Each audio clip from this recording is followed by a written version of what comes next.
غور کیجیے گا۔ غلام احمد قادیانی نے کہاں خطا کھائی ہے جس میں اس نے اپنے آپ کو ذلی نبی کا دعویٰ کیا ہو؟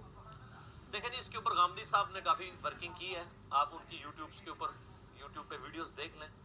ان کا بھی موقف یہی ہے کہ اس سے کوئی صحیح سند سے ثابت نہیں ہے کہ اس نے خود کہیں پہ دعویٰ نبوت کیا ہو۔ ٹھیک ہے، تو مرزا قادیانی نے جہلمی صاحب کے نزدیک دعویٰ نبوت نہیں کیا۔ اب یہ ان کا عقیدہ اپنا ہے نہیں، یہ کس کا عقیدہ ہے؟ یہ غامدی صاحب سے لیا، مگر یہ غامدی کا بھی نہیں ہے، یہ ہے لاہوری مرزائیوں کا۔ تو آئے ذرا لاہوری مرزائیوں کا سنتے ہیں۔ یہ دو موضوع ایسے ہیں جو انٹر لنکڈ ہیں، اور ایک موضوع ایسا ہے جو مستقل حیثیت ہے۔ جو دو انٹر لنکڈ ہیں وہ ہیں مسئلہ تکفیر المسلمین اور دعوی نبوت۔ سنتے رہیں۔ چونکہ قادیانیہ ربوہ اور یو کے جو مسروریہ ہے بشیری پارٹی، وہ چونکہ مرزا صاحب کو نبی مانتے ہیں، اور نبی کا انکار اور نبی کا جو ایمان کا لانا وہ آٹومیٹکلی کفر پر منتج ہوتا ہے، اسی لیے یہ دونوں عقیدے انٹر لنکڈ ہیں۔ کیونکہ جماعت لاہوریہ مرزا صاحب کو نبی نہیں مانتی، مجدد اور مسلم مانتی ہے، اس لیے ان کے نزدیک کوئی بھی اگر انکار کرے گا تو وہ کافر نہیں ہوگا۔ دیکھا آپ نے کہ لاہوری حضرات کے نزدیک کوئی ایسا شخص کافر نہیں ہوتا جو مرزا قادیانی کو نہ مانے۔ تو اب جہلمی صاحب جو ہے وہ ان کو تو کافر قرار نہیں دے سکتے۔ اب ذرا ہمارے جہلمی صاحب کا ایک اور بیان سنتے ہیں، ذرا سنیں۔ اسی طریقے سے اہل تشیع اور ان کے آف شوٹس، اثنا عشری ہوں، زیدیہ ہوں، اسماعیلیہ ہوں، میں تمام کو اختلاف رائے رکھنے کے باوجود مسلمان سمجھتا ہوں، کسی کی تکفیر نہیں کرتا سوائے دو مکاتب فکر کے، اور ان دو مکاتب فکر کی تکفیر بھی مجھے مجبوراً کرنا پڑتی ہے، اس لیے کہ وہ میری تکفیر کرتے ہیں۔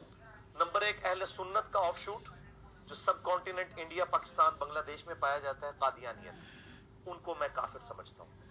اور نمبر دو، اہل تشیع کا آف شوٹ جو شام کے اندر پایا جاتا ہے، نصیریہ، جو سیدنا مولا علی رضی اللہ تعالیٰ عنہ علیہ السلام کے لیے الوہیت کا عقیدہ کلیم کرتے ہیں، یعنی ان کو خدا مانتے ہیں، نعوذ باللہ، اور جو ان کو خدا نہ مانے وہ ان کو کافر سمجھتے ہیں۔ چونکہ وہ ہم مسلمانوں کو کافر سمجھتے ہیں، اس لیے ایز اے لاسٹ ریزارٹ ہم ان کی تکفیر کرتے ہیں۔ جی، اس سے آپ نے کیا اندازہ کیا کہ نہ تو نصیریہ کی تکفیر ہوتی ہے انکارنیشن کے عقیدے کی بنیاد پر، اور نہ یہ قادیانیہ مرزائیہ کی تکفیر اس بنیاد پہ کرتے ہیں کہ رسول اللہ کے بعد کسی کو نبی مانے۔ اب کوئی اور وجہ ڈھونڈیں، تو آئیے دوسری وجہ دیکھتے ہیں کس بنیاد پر جہلمی صاحب تکفیر کر رہے ہیں۔ آج اگر قادیانی یا نصیریہ ہمیں مسلمان سمجھ لیں تو ہم ان کی تکفیر چھوڑ دیں گے، لیکن وہ یہ کبھی کر نہیں سکیں گے۔ اچھا جی، وہ کیوں نہیں کر سکتے؟ کسی بھی وجہ سے نہ کر سکے، ہمیں اس سے مسئلہ نہیں ہے۔ ہمارا تو مسئلہ یہ ہے کہ پھر لاہوری حضرات تو آپ کس بنیاد پہ ان کو آپ کافر کہیں گے؟ ٹھیک ہے، جہلمی صاحب پھر لاہوری حضرات کو کس بنیاد پہ کافر کہیں گے؟ ہم تو جس بنیاد پہ کہہ رہے ہیں جہلمی صاحب تو اس بنیاد پہ کہہ ہی نہیں سکتے۔ تو آپ لوگ سمجھ لیجئے کہ جہلمی صاحب اس وقت یہ جملے کہے ہیں نا، تو وہ بھی مسکرا رہے تھے۔ کیا مطلب ہے؟ کہ ان کو پتہ ہے کہ وہ کیا کر رہے ہیں۔ ایک لمحے کی چہرہ دکھا دیا آپ کو۔ کاپی رائٹ ایکٹ سے بچنے کے لیے ہم نے بہت احتیاط کرتے ہیں۔ تو آپ نے دیکھا کہ محترم جہلمی صاحب کسی بھی وجہ سے قادیانیہ کی تکفیر اگر کر بھی لے تو لاہوریہ کی تکفیر نہیں کر سکتے اپنے اصول پر۔ ہم کریں گے تو پھر ہمارے تو اصول و قواعد ہی الگ ہیں۔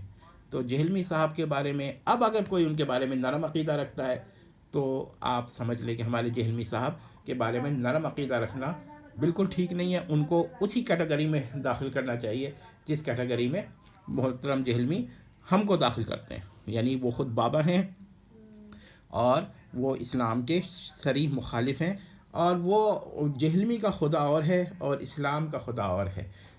یہی جملہ میں کہنا چاہ رہا تھا جہلمی صاحب سے۔ والسلام۔